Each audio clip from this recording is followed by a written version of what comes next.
Hello everyone, welcome back to tutor tips. मैं अमनप्रीत आज आपके लिए लेकर आई हूँ बिजनेस स्टडी का नेक्स्ट टॉपिक, जिसका नाम है फॉर्मल एंड इनफॉर्मल ऑर्गेनाइजेशन। तो चलिए शुरू करते हैं। फॉर्मल एंड इनफॉर्मल ऑर्गेनाइजेशन ये रिप्रेजेंट करता है कि ऑर्गेनाइजेशन का एनवायरनमेंट कैसा है, कैसे उसमें मेंबर्स जो ऑर्गेनाइजेशन के हैं एक दूसरे के साथ इंटरेक्ट करते हैं एंड अपने एक कॉमन गोल को अचीव करते हैं। फॉर्मल ऑर्गेनाइजेशन रिप्रेजेंट करता है systematic way of doing the work, जिसमें क्या है कि एक फॉर्मल स्ट्रक्चर फॉलो होता है, रूल एंड रेगुलेशंस को फॉलो किया जाता है। और दूसरी साइड अगर हम जनरली बात करें इनफॉर्मल ऑर्गेनाइजेशन की, तो वहाँ पे क्या होता है कि इंटरपर्सनल रिलेशनशिप्स जो है वो क्रिएट होते हैं। बेसिकली जो ऑर्गेनाइजेशन के एम्प्लॉयज़ हैं उनमें आपस में जब वो इंटरेक्ट करते हैं या फ्री टाइम में बैठते हैं, ठीक है, बातचीत करते हैं एक दूसरे के साथ, तो उस टाइम पे क्या है इंटरपर्सनल रिलेशनशिप्स जो है वो मेनली क्रिएट होते हैं, जिसमें जैसे हम बोल देते हैं ना कि फ्रेंडली ग्रुप्स है ना, या गॉसिप्स ग्रुप। तो बेसिकली वो क्या है इनफॉर्मल ऑर्गेनाइजेशन। तो चलिए अब वन बाय वन इनको डिस्कस करते हैं। First is formal organization. जैसे हमने पहले भी डिस्कस किया, फॉर्मल ऑर्गेनाइजेशन क्या है, फंक्शनल स्ट्रक्चर है एक ऑर्गेनाइजेशन का, जिसमें हर एक पर्सन जो है वो अपनी रिस्पॉन्सिबिलिटीज के साथ बाउंड है एंड उसके पास पावर भी है काम को करने की। एक मैनेजर ड्यूटीज असाइन करता है according to the specialization of job, अपने एम्प्लॉयज़ को, सबॉर्डिनेट्स को उनकी स्किल्स के accordingly and specialization of the job उसके हिसाब से ड्यूटीज असाइन करता है कि काम को कैसे करना है, जिसमें क्या इंक्लूड होता है, रूल्स इंक्लूड होते हैं, इंस्ट्रक्शंस इंक्लूड होती हैं, प्रोसीजर्स इंक्लूड होती हैं एंड स्ट्रक्चर इंक्लूड होता है, जो क्या है कि एक पर्टिकुलर वर्क को करने के लिए एक सिस्टम बनाता है। ऑर्गेनाइजेशन में फॉर्मल वे होता है काम करने का, जिसमें क्या है कोई पर्सनल फीलिंग, कोई पर्सनल अटैचमेंट नहीं होती, जिसमें क्या है कि एक फॉर्मल एक पर्टिकुलर स्ट्रक्चर फॉलो किया जाता है। जो एक रूल एक बंदे के लिए है वो सभी बंदों के लिए है। ये नहीं है कि अगर सपोज एक मैनेजर जो है दो सबॉर्डिनेट्स के लिए अलग रूल बना रहा है, दो के लिए अलग बना रहा है, चारों के लिए अलग बना रहा है, ऐसे नहीं है। एक रूल है वो सबके लिए एप्लीकेबल होगा, चाहे वो मैनेजर ही क्यों ना हो, चाहे वो लोअर लेवल का कोई एम्प्लॉय क्यों ना हो। इंस्ट्रक्शंस जिस एक पर्टिकुलर मैनर में बताई जाएंगी उसी अकॉर्डिंगली वर्क होगा।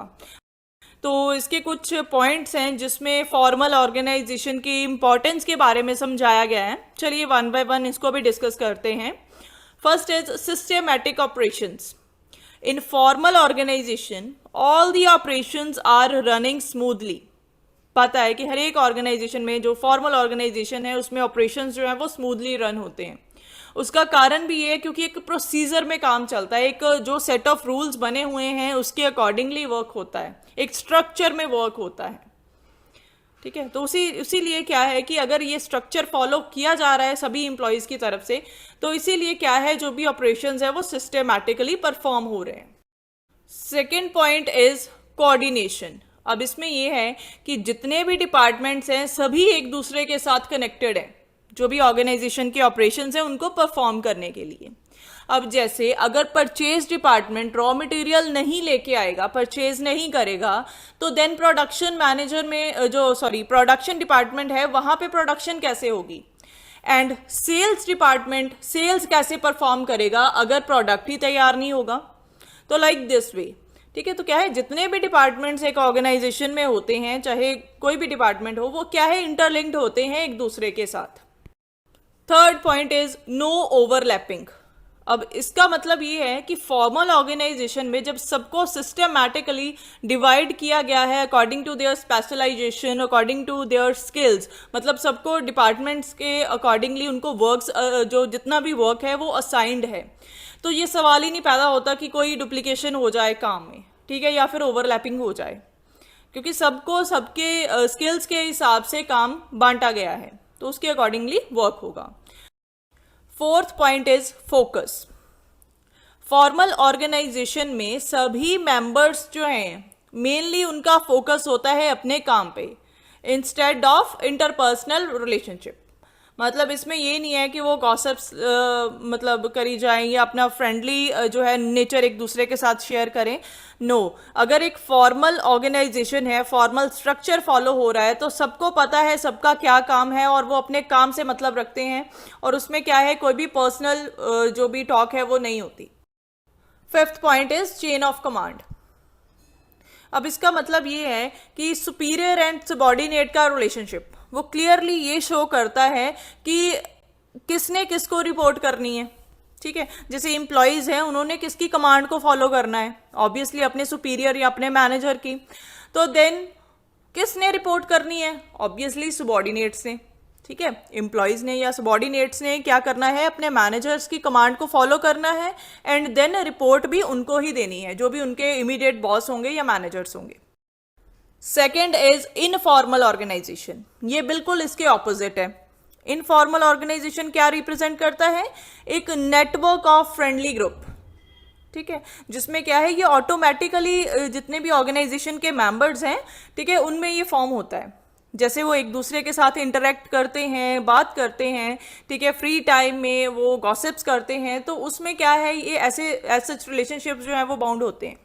जब आप ऑर्गेनाइजेशन में एंटर करते हो, ऑर्गेनाइजेशन में आप किसी से बात करते हो, किसी के साथ इंटरेक्ट करते हो और वही चीज़ डेली बेसिस पे जो है वो परफॉर्म होती है, तो उसमें क्या है, फ्रेंडली जो एक मतलब जहाँ एक फ्रेंड ग्रुप जो है वो क्रिएट होता है, वही इनफॉर्मल ऑर्गेनाइजेशन कहलाता है। ये एक मेंटल सेटिस्फैक्शन या फिर साइकोलॉजिकल सेटिस्फैक्शन प्रोवाइड करता है जो एक ऑर्गेनाइजेशन में बंदे काम करते हैं उनको। क्योंकि ये ऐसा भी नहीं है कि बंदा जो है कि ऑर्गेनाइजेशन में सपोज एंटर किया, अपना मतलब पूरा दिन अपना काम करता रहे, किसी से बात भी ना करे, है ना, किसी के साथ इंटरेक्ट ना करे, ऐसा हो नहीं सकता। क्यों? क्योंकि भाई जो ह्यूमन बीइंग है वो क्या है, सोशल एनिमल। ठीक है, तो अगर हम अपनी भी बात करें तो हम चुप नहीं रह सकते भाई। ठीक है, नो डाउट अपना जब काम करना है तो अगर हमारे दिमाग में कोई बात आ गई, ठीक है, हमने सपोज किसी के बारे में बात करनी है या कोई इन्फॉर्मेशन चाहिए या कुछ भी, तो अगर हमारे फ्रेंड को या हमारे कुलीग को उसके बारे में पता होगा तो नेचुरली हम उनके साथ बात करेंगे।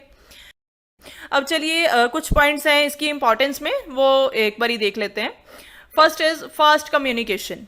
जैसे फॉर्मल ग्रुप में हमने पढ़ा था या फॉर्मल ऑर्गेनाइजेशन में, उसमें क्या है कि एक प्रॉपर चेन फॉलो होती है। ठीक है, तो एक सिस्टम में क्या है, इंफॉर्मेशन एक डिपार्टमेंट से दूसरे डिपार्टमेंट तक पहुंचती है। इनफॉर्मल रिलेशनशिप जो है इनफॉर्मल ऑर्गेनाइजेशन में क्रिएटेड है, तो देन इसमें क्या है, हमें लॉन्ग हायरार्की फॉलो करने की जरूरत नहीं है। ठीक है, तो हम क्या है इसमें इजीली जब जिसको जिस तरीके की इंफॉर्मेशन चाहिए वो इजीली अपने जो भी फ्रेंड है उससे वो ले सकते हैं। ठीक है, जो हम ये कह सकते हैं, सिंपल सी बात है कि इनफॉर्मल ऑर्गेनाइजेशन में जो फ्लो ऑफ कम्युनिकेशन है वो बहुत फास्ट होता है instead of formal organization. Second point is fulfil social need. अब ह्यूमन बीइंग की सोशल नीड में साइकोलॉजिकल नीड्स भी आती हैं, जो बेसिकली क्या है, एम्प्लॉयज को मोटिवेशन देने में हेल्पफुल होती हैं। ठीक है, तो ये भी जरूरी है। Third is feedback. अब टॉप लेवल मैनेजमेंट एक रियल पिक्चर अपने एम्प्लॉयज की ले सकते हैं, जैसे उन्होंने वेरियस प्लान्स और पॉलिसीज बनाई हैं, ठीक है, उसके अकॉर्डिंगली। आज के लिए इतना ही। अगर आप फॉर्मल और इनफॉर्मल ऑर्गेनाइजेशन का डिफरेंस जानना चाहते हो, उसको स्टडी करना चाहते हो, तो आप डिस्क्रिप्शन में दिए गए लिंक से आप वहाँ तक पहुँच सकते हो एंड उस लिंक को ओपन करके आप डिफरेंस को स्टडी कर सकते हो, जो मैंने already formal and informal organization के टॉपिक में डिस्क्राइब किया हुआ है। And thank you everyone for watching this video and listening with patience. अगर आपको ये वीडियो अच्छी लगी तो प्लीज़ प्लीज़ प्लीज़ इसे लाइक ज़रूर करना, शेयर करना, सब्सक्राइब करना। अगर आप चैनल पर नए हैं तो आने वाली वीडियोज़ की नोटिफिकेशन के लिए बेल आइकन को ज़रूर प्रेस करना।